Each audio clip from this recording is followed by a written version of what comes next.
Vamos para os testes especiais agora. O primeiro teste que eu vou realizar é o Faber.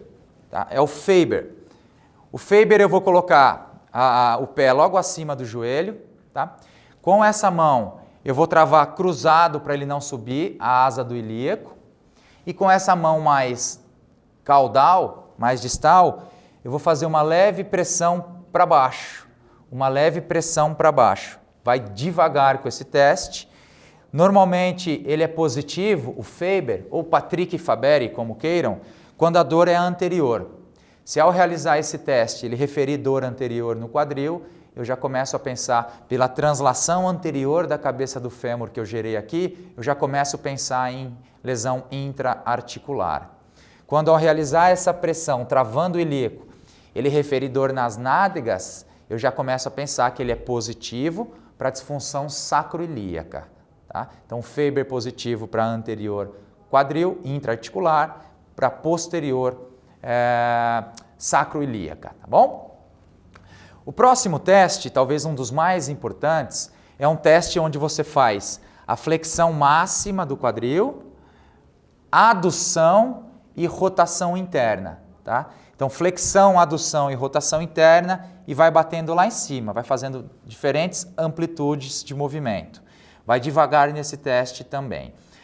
O Scour, tá? Scour é um teste onde você faz uma diagonal aqui, ó, uma diagonal para cima e adução, para cima e adução. Ou você pode manter aqui e fazer dinamicamente um fadir, flexão, adução e rotação interna, teste de fadir. Os dois, tanto o Scour como o fadir, são testes irritativos. Eu estou levando o colo do fêmur até o acetábulo e aí eu estou pressionando o impacto. Se ele referir uma dor inguinal e principalmente se for uma dor bem linkada com a dor que ele sente no dia a dia para praticar uma atividade física, para agachar a fundo, para sentar e levantar, entrar e sair do carro, se for o mesmo sintoma, o teste é positivo. Positivo para quê? Impacto do quadril. Então, Scour e fadir, positivos para impacto do quadril.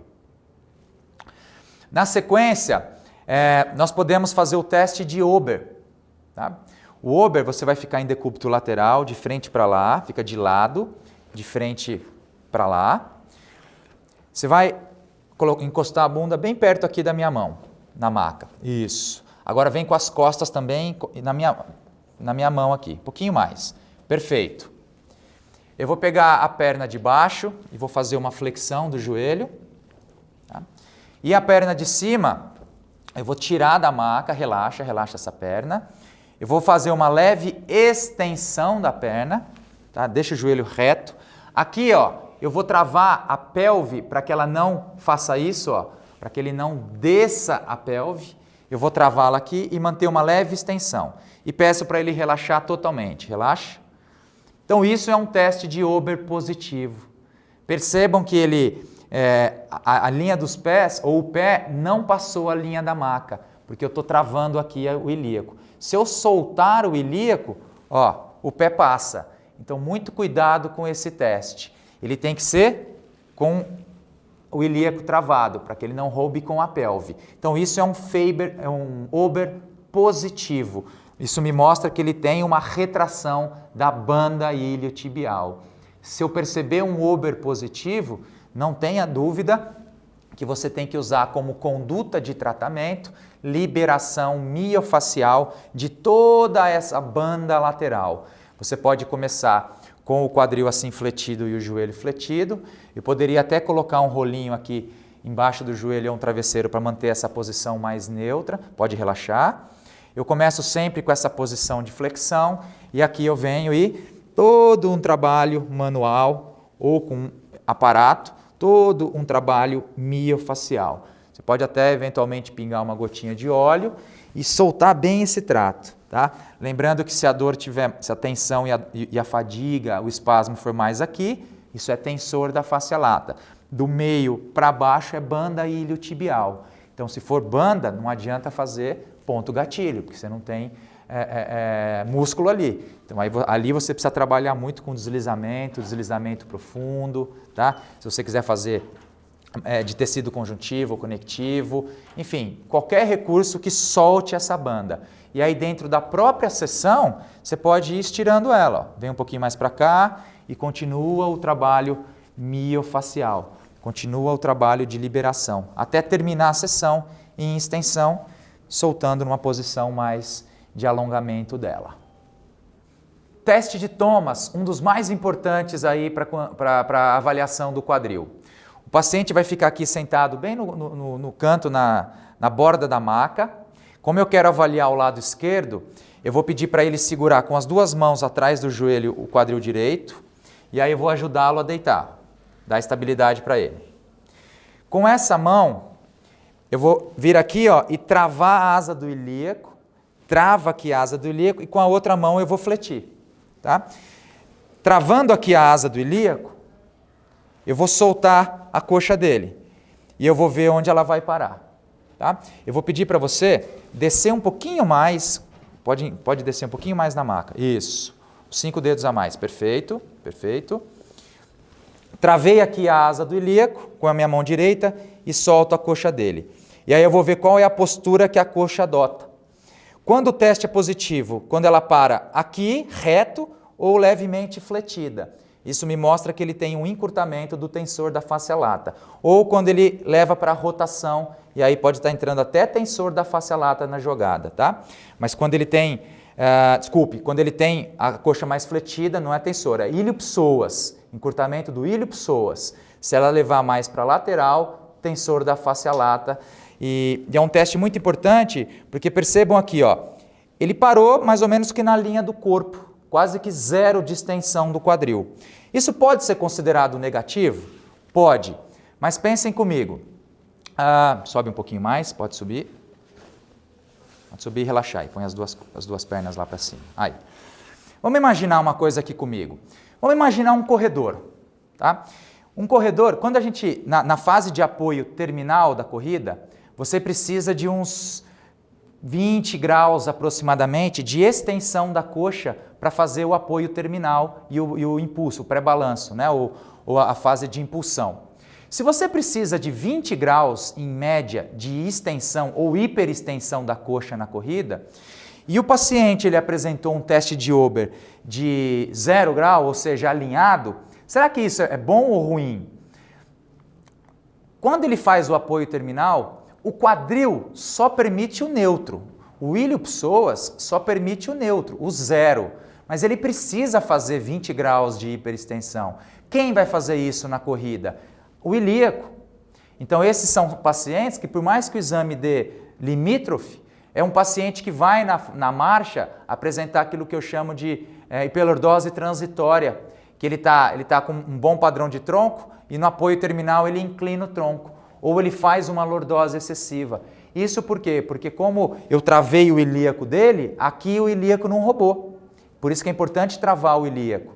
Na corrida não, ele vai roubar. Ele vai fazer a cada passada uma hiperlordose lombar. Isso é horrível. Por quê? Porque essa hiperlordose, esse tilt anterior da pelve excessivo, vai machucar a sacroilíaca, vai cisalhar a sacroilíaca ipsilateral. Isso vai gerar um cisalhamento de articulações interfacetárias da região lombar. Então não me surpreenderia se um cliente que tem um Thomas ou neutro ou fletido, ou um Thomas positivo, apresentar dor posterior na coluna, sacroilíaca ou lombalgia durante a corrida, até mesmo durante a marcha, porque existe um cisalhamento maior. Então aqui me provou mais uma vez que eu preciso com ele fazer uma liberação miofacial do músculo ilho-psoas. Pubalgia.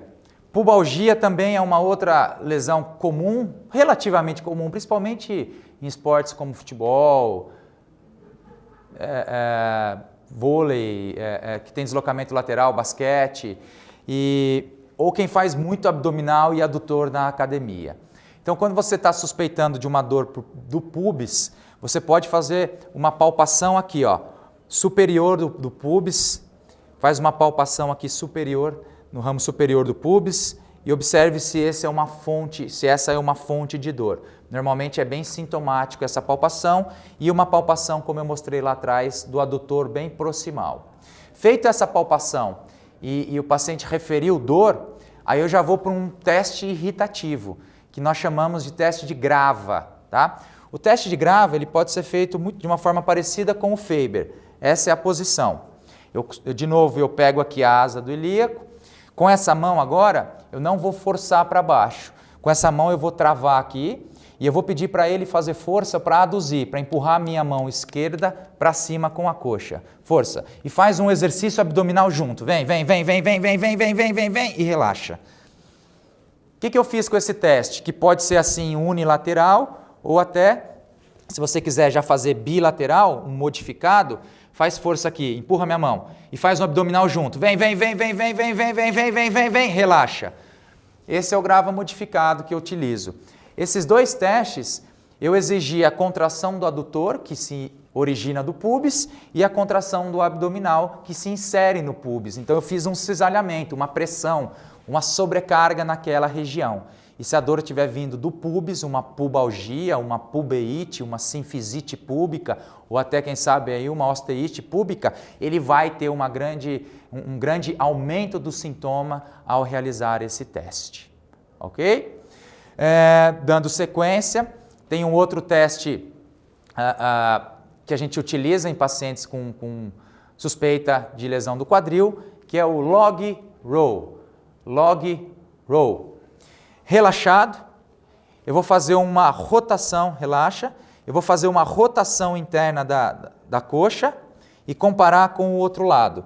Uma rotação interna da coxa comparativa ao outro lado. O que eu estou percebendo com esse teste? Qual é o end feel, qual é a sensação terminal final, a sensação final. Quando você roda e sente que tem um bloqueio ósseo, um end feel mais rígido, e você sente que é um bloqueio no quadril, eu já suspeito de impacto.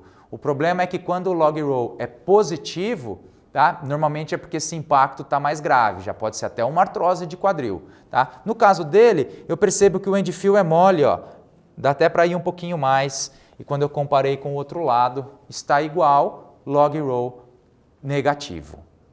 Teste de squish ou teste de mola. O paciente aqui relaxado, eu vou entrar com as duas mãos aqui na asa do ilíaco, sobe e eu vou fazer uma pressão para baixo. Uma pressão para baixo dos dois lados. O que eu faço com essa pressão para baixo? Eu irrito a sacroilíaca. Então, se ele sentir dor nas nádegas ali, simulando a dor do dia a dia, eu imagino que pode ser sacroilíaca. Ou o que eu posso fazer também é travar a minha mão direita aqui e empurrar só com a esquerda. Ou eu travo a esquerda e empurro somente a direita. Assim eu observo a mobilidade posterior e também se irrita a região sacroilíaca. Esse teste pode até depois vir acompanhado de um teste de tração. Quando eu venho aqui lateral a asa do ilíaco dos dois lados, ó, e empurro uma mão contra a outra. Eu fecho o ilíaco dele. E isso faz uma extração da sacroilíaca.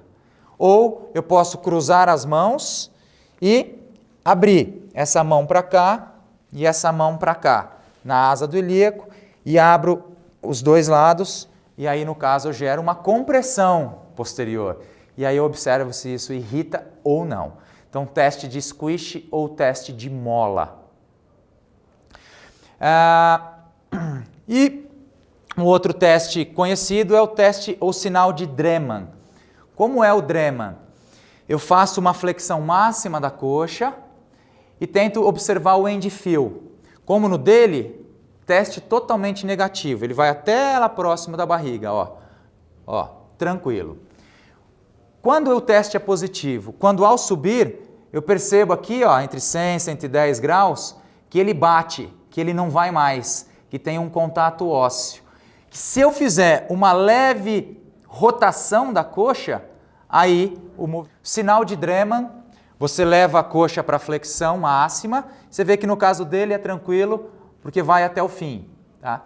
Quando o teste é positivo, quando ao realizar a flexão, em algum momento você sente que o quadril bateu ali, osso com osso, end feel rígido, Isso já mostra que tem algum sinal de impacto ou até de artrose, que para continuar o movimento eu preciso rodar a lateral e aí ele continua. Então seria o que esse teste? Tá aqui a coxa femoral, eu faço a flexão do quadril, ele bate, porque provavelmente tem um cão, um pincer ou até artrose, que aí ele trava. Que quando eu rodo o lateral, eu jogo o trocânter para o lado, eu desbloqueio a articulação e aí eu consigo fazer a amplitude total. Então quando você precisa fazer essa rotação para continuar o movimento, porque ele está batendo antes da hora, isso é um Dreman positivo. Ok? Positivo para quê? Impacto do quadril. Slump. Aqui é um teste que é muito parecido com o do Lazeg. É que os estudos mostram uma maior sensibilidade do slump do que do Lazeg, por isso que eu vou direto aqui para ele. O slump é um teste onde eu peço para ele fazer a dorsiflexão, puxa o pé para cima, põe as mãos aqui, ó, espalma, e ele vai fazer a extensão da perna. Estica o joelho e volta. Estica o joelho e volta, algumas vezes. Agora você vem aqui, ó, deixa eu pegar a cabeça e vai lá para baixo e faz o teste. O que eu estou fazendo aqui? Eu estou irritando todo o trajeto do nervo isquiático. Então, eu estou fazendo como se fosse uma mobilização neural. Quando o teste é positivo? Quando ao realizar esse movimento, ele sentir ou referir uma dor posterior na coxa, indo para a perna, mas não é aquela dor somente do alongamento. Quem tem uma hérnia de disco, uma estenose lombar, quem tem artrose, um osteófito lombar, tem um desarranjo vertebral, sabe o quanto dói esse teste. Por quê? Porque ele irrita mesmo, ele estira um nervo que provavelmente que ele tem aí acompanhado uma neurite, um processo inflamatório, um pinçamento posterior na coluna. Então não é só que ele não é positivo para aquele desconforto do alongamento, ele reproduz exatamente a dor que o indivíduo tem no dia a dia. Se no caso aqui fez o slump ou até o Lazeg deu negativo, relaxe que a dor parece não estar vindo da coluna, uma lomboisquiatalgia, parece estar centralizada na região do quadril mesmo. E o último teste do quadril ou da região lombopélvica é o teste de Gillet. Esse é um teste que até os trabalhos mostram que não tem uma boa sensibilidade, né? Mas entre os testes que existem, Gillet, Downing, eu ainda acho que esse é o mais fácil de você realizar no dia a dia. Então, o que eu vou fazer aqui? Ó? Com os 2 polegares, eu vou tentar achar bem aqui a espinha ilíaca póstero-superior. É bem, normalmente, quando a pessoa é bem magra, na covinha ali. Palpando essas 2 espinhas, eu vou pedir para ele fazer uma flexão da coxa do lado esquerdo. Vai. E volta. Vai. E volta. Vai. Com a outra. Percebam que dos 2 lados, ó, o meu dedo acompanha com uma leve inferiorização. Agora a esquerda.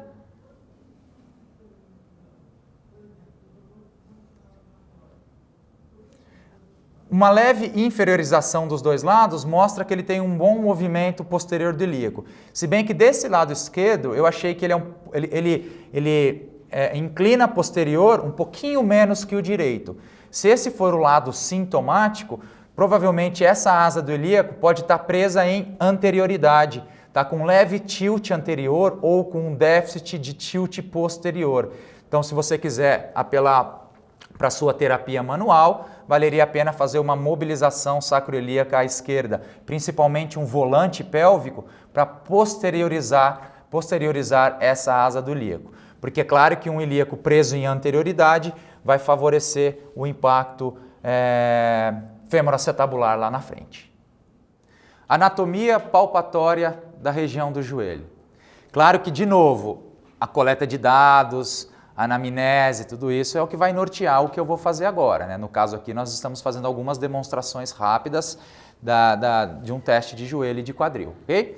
Então, a avaliação da amplitude de movimento, tentando observar a flexão, se ela está dentro da normalidade e principalmente aqui a extensão. Quando eu vou fazer a palpação, eu tenho que lembrar da anatomia, claro, da região do joelho. Então, eu posso fazer uma palpação posterior, tá? Bem na região da fossa poplítea, tentando buscar algum ponto de desconforto ou principalmente um aumento de volume, isso poderia falar aí favoravelmente a um cisto de Baker, ou uma palpação bem profunda, dobra a coxa, uma palpação bem profunda com o dedo o que poderia falar a favor de uma insuficiência ou um espasmo do poplíteo, um músculo também muito importante na região posterior do joelho. Depois, vindo aqui para a região anterior, eu posso palpar aqui atrás, vindo de trás para frente, né? Palpar aqui, ó, o semimembranáceo. Depois, uma palpação bem aqui, lateralmente a Tati, uma palpação da pata de ganso. Então, pacientes com disfunção femoropatelar, com artrose de joelho, normalmente eles têm aí 80% tem dor a palpação na pata de ganso. Então, ó, pata de ganso, palpando, indo lá para cima, ó, palpação da pata de ganso e subindo, e o tempo todo arguindo o paciente se ele tem dor à palpação ou não, e principalmente se essa dor irradiada aqui da pata, se ela tem a ver com a dor do dia a dia. Palpação do tendão patelar, eu venho bem aqui, ó, no ápice da patela, embaixo, e palpo reto para baixo na direção da Tati, tá? Até chegar em cima da tuberosidade da tíbia. Então aqui eu palpo o tendão patelar, todo o seu alinhamento, e vejo se é essa a dor que ele tem, se isso reproduz a dor do dia a dia. Eu posso pegar embaixo aqui da patela, essa gordurinha aqui, que é a gordurinha de Hoffa, e irritar, ó, fazer uma prega da gordura de Hoffa, para ver se ele, provavelmente uma rofite, se essa é a fonte de dor. Então eu pego lateralmente ao tendão, deixo o tendão no meio e irrito a Hoffa, provavelmente uma rofite. Posso fazer a palpação suprapatelar, ó, aqui é o tendão quadricipital, não é uma fonte frequente de dor, mas faça a palpação também, até para poder descartar. E quando eu venho para a região lateral, para facilitar aqui a visualização na câmera, eu vou mostrar do lado oposto. Eu posso vir aqui, ó, posterior e achar esse tendão. Esse é o tendão do bíceps femoral. Tentando fazer todo o trajeto dele, e um pouquinho mais anterior, ó, esse cordão grosso é a banda iliotibial. Então a banda, o trato, e um pouco mais posterior, vindo aqui o tendão do bíceps femoral, e arguindo o paciente se aquela é uma fonte de dor, uma fonte de desconforto. Eu vou começar pelos testes especiais para instabilidade ligamentar de joelho, tá? Iniciando aqui pelo teste, de um teste muito conhecido para ligamento cruzado anterior, que é a gaveta anterior. Então eu vou fazer uma flexão de aproximadamente 45 graus de coxa, flexão de 90 graus de joelho. Eu vou entrar com o dorso do antebraço aqui anterior. Com os dois polegares, eu vou botar o dedo bem na interlinha articular, uma outra mão aqui puxando a fossa poplítea posterior, e vou fazer uma translação anterior da tíbia, tentando observar se ela tem uma mobilidade maior do que o normal. O ideal seria comparar com o lado oposto. Quando ela translada mais do que 2 cruzes ou mais do que meio centímetro, eu já posso, e se tiver, óbvio, uma relação com um trauma, uma entorse de joelho e ele referindo instabilidade, eu posso pensar numa lesão de ligamento cruzado anterior. Um outro teste, esse tem a parte negativa, dele poder contrair às vezes os isquios, por medo, por dor, e travar o meu movimento. Então tem um teste que eu até considero melhor do que a gaveta anterior, que é o teste de Lachman. O teste de Lachman, você vai pegar, abraçar aqui a perna do paciente, com a outra mão você vai abraçar a coxa, firme, mantenha a coxa totalmente relaxada, aproximadamente 30 graus de flexão, e aqui eu vou manter a mão direita travada e vou puxar para mim a mão esquerda, para tentar também observar algum sinal de instabilidade, de lassidão anterior. Esse é o famoso teste de Lachman.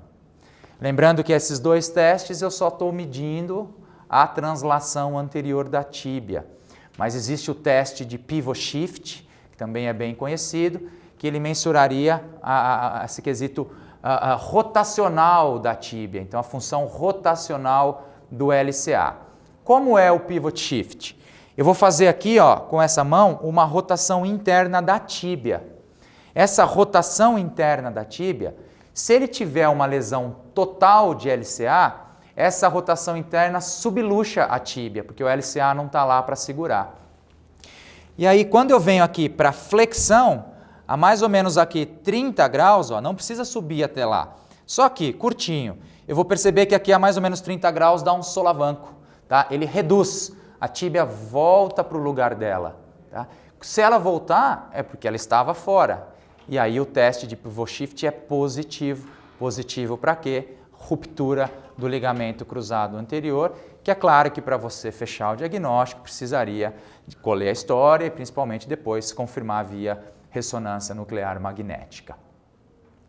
Nós temos outros testes ligamentares, como o teste de bocejo medial e bocejo lateral, ou estresse em varo e estresse em valgo.